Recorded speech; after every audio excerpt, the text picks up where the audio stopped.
They say women are naturally nurturing, but inside the walls of some of the world's toughest prisons are women who prove otherwise.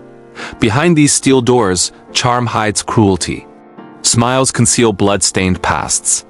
And every inmate on this list has one thing in common: the world is safer with them locked away. Today, we're counting down the most dangerous female prisoners still alive. Women whose crimes shook nations, horrified investigators, and left even hardened officers questioning how evil can wear such an ordinary face.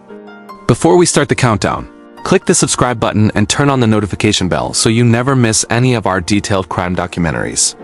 10. Juana Barraza. This video shows a woman walking calmly through a quiet Mexico City neighborhood. She carries a clipboard, a stethoscope hangs around her neck, and she smiles warmly as she knocks on the door of an elderly woman's home. Minutes later, that same woman will be dead.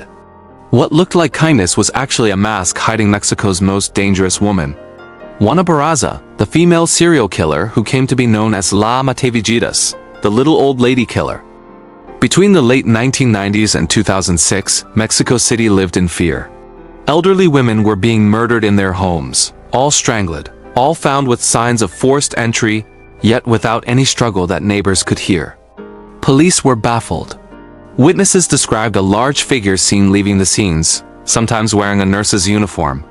The killings were so brutal that investigators believed a man had to be responsible. But they were wrong. Juana Dayanara Barraza Samperio was born on December 27, 1957, in Hidalgo, Mexico. Her childhood was a tragedy.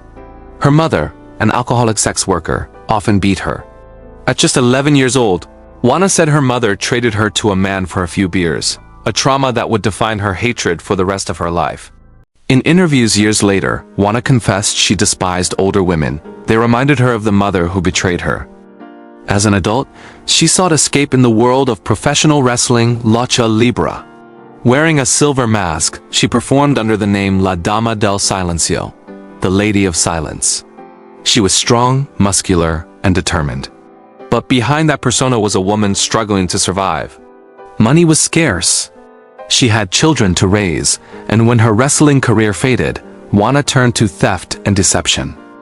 In the early 2000s, a pattern began to emerge across Mexico City. Elderly women were found dead, strangled with stockings, telephone cords, or bare hands. At first, the murders seemed random. But detectives began noticing a chilling similarity. Each victim had recently been visited by a woman claiming to be from a government welfare program. That woman was Juana Barraza. She would approach elderly women on the street, often in parks or near churches. She'd flash fake identification, offer to help them apply for benefits, and walk them home. Once inside, she'd wait for the right moment, then strike. Her strength, built from years of wrestling, allowed her to overpower victims easily. Many were found lying near their beds, faces bruised, rooms slightly ransacked. She didn't just kill. She took jewelry, cash, and sentimental items, sometimes trophies to remember her victim. By 2005, authorities estimated that more than 40 elderly women had been murdered in the same pattern. The media nicknamed the killer La Mataviejitas. Panic spread through the city. Elderly women stopped answering their doors. Some even moved out of their homes in fear. The police were desperate. They created a special task force, but Juana was always one step ahead. She changed disguises, moved between neighborhoods, and blended into the crowd. That all changed on January 25, 2006. An 82-year-old woman named Ana Maria de los Reyes Alfaro was found strangled inside her apartment. Witnesses saw a large woman wearing red flee the scene. Police chased her down and arrested her on the spot. Her name, Juana Barraza. At first, she denied everything. But when detectives took her fingerprints, they matched at least 10 murder scenes. Her secret life was over. In court, prosecutors described Juana as a cold, calculated predator. She targeted those who couldn't fight back, using her motherly appearance to gain trust. Juana eventually admitted to killing one woman, but the evidence tied her to at least 16 murders. Some investigators believe her real count could be over 40. In 2008, she was found guilty of 16 murders and 11 burglaries. Her sentence: 759 years in prison, one of the longest in Mexican history. Today, Juana Barraza remains behind bars at the Santa Marta Acatitl Women's Prison in Mexico City. Reports say she works as a gym instructor for other inmates and occasionally sells homemade tacos. Even there, she is known for her silence, the same silence that once hid her darkest secret. Number 9. Rose West. This is not a simple house. Inside this house lived a family whose veneer of normality hid unimaginable horror. The woman at the center of it all is Rose West, one of Britain's most notorious living serial killers, serving a whole life sentence with no possibility of release. Rosemary Pauline West was born in July 1953 in Banstead, Surrey. She left school at 15 and soon fell under the spell of a man more than a decade older than her. That man was Fred West. While she was still a teenager, she moved in with Fred. By age 17, she had given birth to her daughter Heather.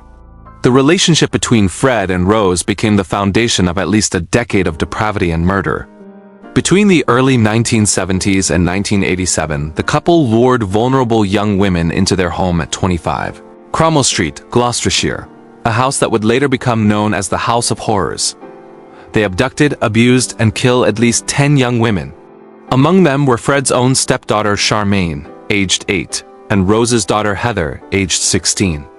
In 1995, Rose was convicted of 10 counts of murder and sentenced to life imprisonment without parole. Later, her sentence was upgraded to a whole life tariff, meaning she will die behind bars. Rose's role in the crimes was not passive or peripheral. Evidence and witness testimony showed that she was the active partner in the act. She participated in the torture and murder, helped conceal bodies, picked victims, and maintained the home in which the murders occurred. One surviving witness described how Rose once forced her to stay in a bedroom she and Fred had prepared, a room they called the sex dungeon.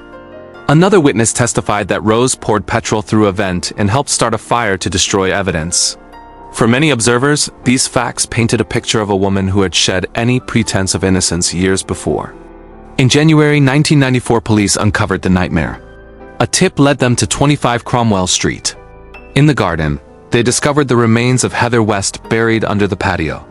In the garage, they found floorboards containing other human remains. More bodies were found in the cellar.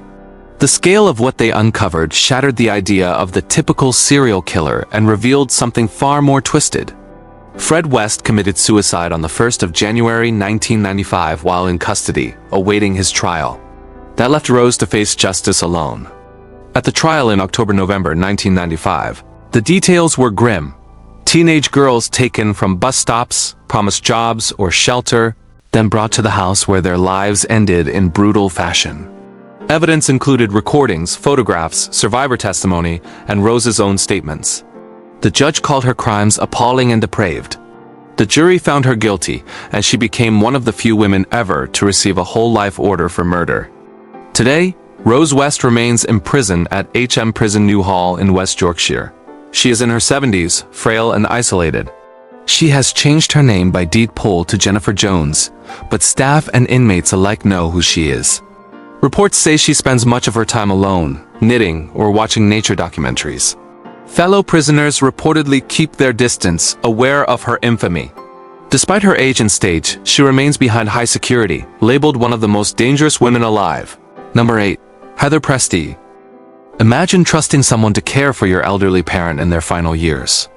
Now imagine that person is slowly killing them, one insulin injection at a time. That's exactly what happened in 5 nursing homes across Pennsylvania, where a nurse named Heather Pressdee became one of America's most prolific healthcare serial killers. Her victims ranged from 43 to 104 years old. Some were diabetic, some weren't. It didn't matter to her. Between 2020 and 2023, 17 people died under her care. And the most disturbing part? She admitted she did it on purpose. Heather Pressdee worked as a veterinary technician for 14 years before becoming a registered nurse in 2018 at age 36. She knew how to administer anesthesia. She knew how to perform euthanasia on animals. She had the skills to end life quietly and efficiently. Between 2018 and 2023, she worked at 11 different medical facilities in western Pennsylvania. That's a lot of job changes in just 5 years. And everywhere she went, patients started dying. The text messages on her phone told the real story. She texted her mother saying, "Can I kill this man at Taco Bell? And I'm gonna murder already." She complained constantly about patients. "I may kill this resident," she wrote. Coworkers later told investigators that Pressdee openly said some patients needed to die or would be better off dead. Her method was simple but deadly. Insulin. Too much insulin can kill anyone, diabetic or not. It causes blood sugar to drop dangerously low, leading to seizures, coma, and death. She always worked the night shift when staffing was lowest. She would inject patients with massive lethal doses of insulin. Then she would wait. The patient would decline, their blood sugar would crash, and they would slip into a coma and die. Pressdee timed everything perfectly. She would administer the insulin early enough so that the patient would die before shift change. That way, they wouldn't be rushed to a hospital where doctors might run tests and discover what she'd done. If she thought a patient might survive, she would give them a second dose or use an air embolism, injecting air into their veins to kill them. At Belair Healthcare and Rehabilitation Center, staff members actually complained to administrators. They told management they suspected Pressdee was killing patients. Multiple staff members spoke up. But the facility did a small internal investigation and decided she could keep working. 4 people died at Belair while staff members were actively saying she was a killer. When she finally left that facility, she simply moved to another one.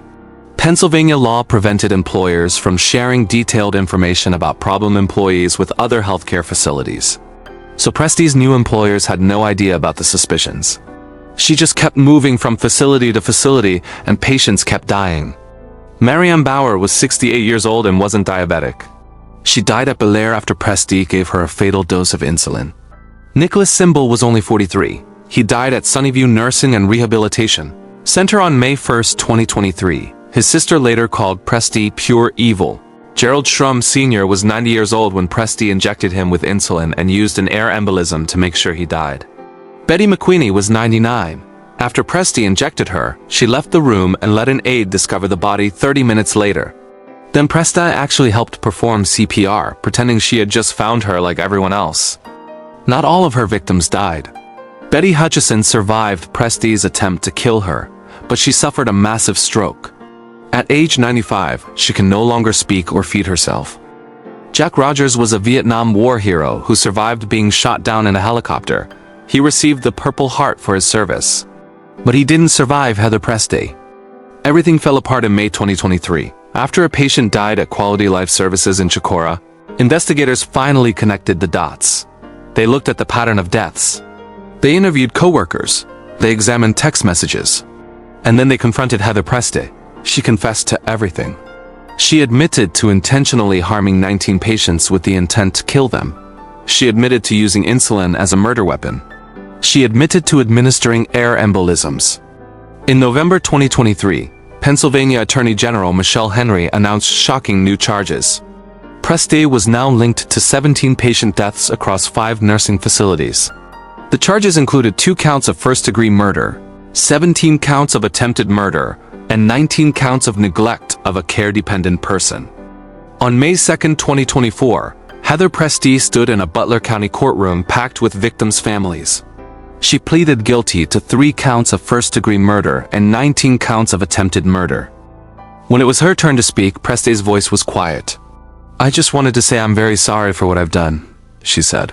"I know I've impacted a lot of lives, including my parents, and I'm deeply, deeply sorry for what I've done."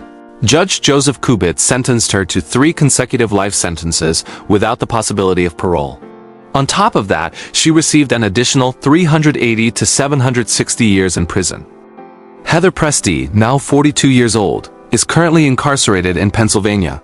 She will never see freedom again. She will spend every remaining day of her life behind bars. But that doesn't bring back the 17 people who died.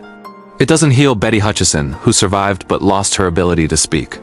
It doesn't erase the trauma for the families who trusted the healthcare system to protect their loved ones. The Pressdee case exposed serious flaws in the healthcare system. How does she work at 11 different facilities in 5 years?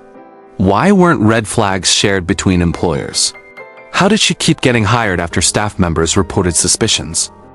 Well, the angel of death is now where she belongs. Behind bars, forever. Number 7. The woman who killed for fun. Joanna Dennehy's 10-day murder spree. In March 2013, a Polish warehouse worker named Łukasz Slabaszewski excitedly told his friends he'd found an English girlfriend. Days later, he was dead, his body stuffed in a wheelie bin. He was just the first victim of a woman who would become one of Britain's most dangerous female serial killers. Joanna Dennehy didn't kill out of rage or revenge.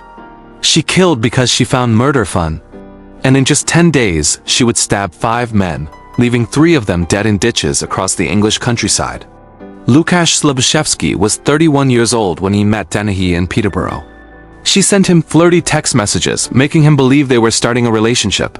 On March 19, 2013, she texted him to come meet her at an empty house. When Łukasz arrived, Dennehy blindfolded him. He probably thought it was some kind of game. Instead, she pulled out a knife and stabbed him directly in the heart. After killing Łukasz, Dennehy stuffed his body into a wheelie bin. Then she casually showed the corpse to a 14-year-old girl in the neighborhood, like it was nothing more than trash. That murder didn't satisfy her. She later told psychiatrists that killing was addictive, that it gave her a thrill she couldn't resist. 10 days later, on March 29th, Dennehy killed again. This time her victim was her landlord and lover, 48-year-old Kevin Lee. She lured him to the same empty house, promising to meet him there. When Kevin arrived, Dennehy stabbed him 5 times in the chest, but killing him wasn't enough. In a final act of humiliation, she dressed his body in a black sequin cocktail dress before dumping him in a ditch near Newborough. Hours later, Dennehy returned home to the bedsit she shared with other tenants. One of her housemates was John Chapman, a 56-year-old former Navy veteran who'd served in the Falklands War. Dennehy stabbed John 6 times while he slept, killing him in his own bed. After the murder, she picked up her phone and called her accomplice, Gary Stretch. When he answered, she sang into the phone with mock cheerfulness, making light of what she'd just done. 3 men were dead, but Joanna Dennehy still wasn't finished. With the help of Gary Stretch, Dennehy fled to Hereford, 140 miles away. That's when her killing spree became truly random and terrifying. In Hereford, Dennehy saw a man named Robin Barraza walking his dog. She didn't know him. She'd never met him before. But she walked up to him and started stabbing him repeatedly. Robin fought back and somehow survived. Police launched a massive manhunt. Joanna Dennehy had a distinctive star tattoo on her cheek that made her easy to identify. Within hours, police tracked her down and arrested both Dennehy and Stretch. When officers found her, Dennehy was laughing. She showed no fear, no remorse, no emotion except amusement. During her interrogation, Dennehy sat in the police station, smiling and laughing as officers questioned her about the murders. She wasn't nervous. She wasn't upset. She seemed to be enjoying herself. In November 2013, Dennehy stood in court and pleaded guilty to 3 counts of murder and 2 counts of attempted murder. She didn't try to deny what she'd done. In fact, she seemed proud of it. At one point during the trial, she stood up and told the judge, "I don't want to be controlled by anybody." On February 28, 2014, Judge Spencer called her a cruel, calculating, selfish, and manipulative serial killer. He sentenced her to life imprisonment with a whole life order, meaning she would never be eligible for parole. She would die in prison. Joanna Dennehy became only the 3rd woman in British history to receive a whole life sentence. The other 2 were Myra Hindley and Rose West, 2 of Britain's most infamous killers. Today, Joanna Dennehy is 42 years old and incarcerated at Low Newton Prison in Durham, England. She will never walk free again.